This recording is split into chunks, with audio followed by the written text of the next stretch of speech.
Another day, another Nintendo NX leak. This new one comes to us from Nintendo Life's Liam Roberts on Twitter, who had a user send him a screen cap from a survey sent out by the tracking firm GfK.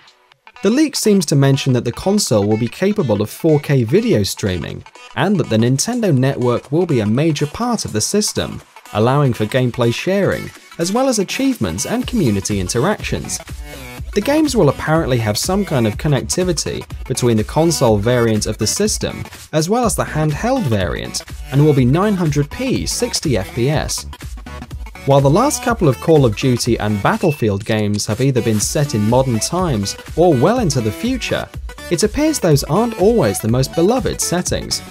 One popular YouTuber decided to try and figure out at least what kind of setting people who watch his content would most like to see from the new game. YouTuber Jack Frags posted the results of his poll, and according to his users, the next game should be set in World War II.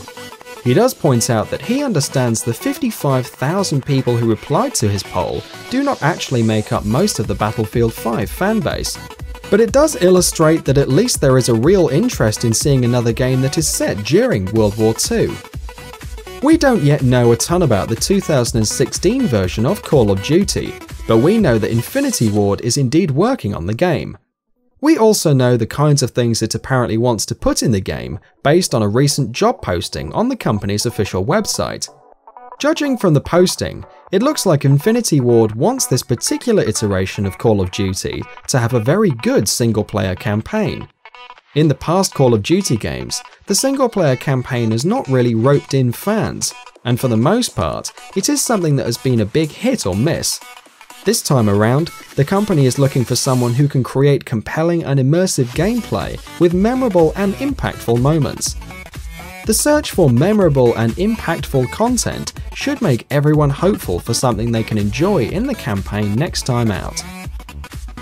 Mass Effect Andromeda remains largely a mystery, despite the fact that the game is supposed to be hitting store shelves later this year.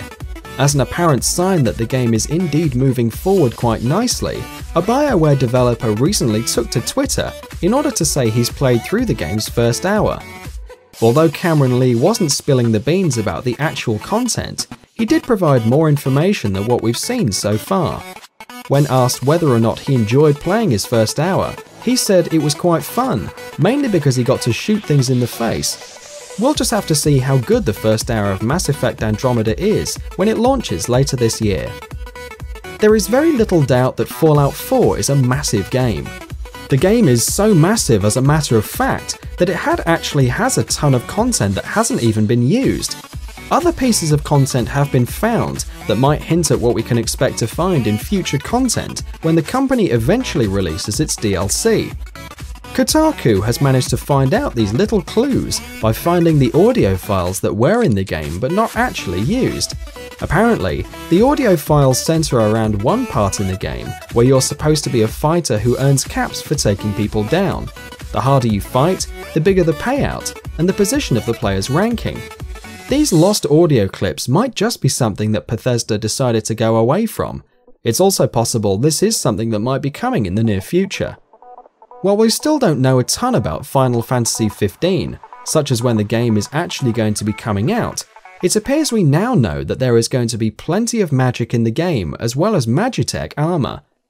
Gematsu got its hands on the latest issue of the Weekly Jump, and among the things shown off in the issue are some scans depicting several scenes in the game. The scans also shed light on some parts in the game, such as the fact that if you use fire magic in the grassy plains, the whole area will burst into flames all at once. This will hurt your allies as well as your enemies, so clearly you're going to want to make sure and use that particular move somewhat sparingly. We also found out that the character Noctis can actually mount the monsters that are in the game. This particular move will be able to instantly reduce the physical strength of the monster that is the victim of the move. Finally, the scan shows that Magitech armor will be a part of a rather large battle. The Division is almost here, and information about the game is coming thick and fast now. The latest? A Redditor who has gone ahead and constructed an image that maps out the complete medical, security and tech wing upgrade parts. You can check the images out for yourself if you want to get a jump on maybe planning out your character for the game, although I suppose you'll also end up spoiling some skills for yourself if you do. Remember, there are a total of 4 skills per wing and 12 overall, out of which 2 are active at any time as your active skills, and 1 as your signature skill. If you like what we're doing, please go ahead and click that subscribe button. See you soon!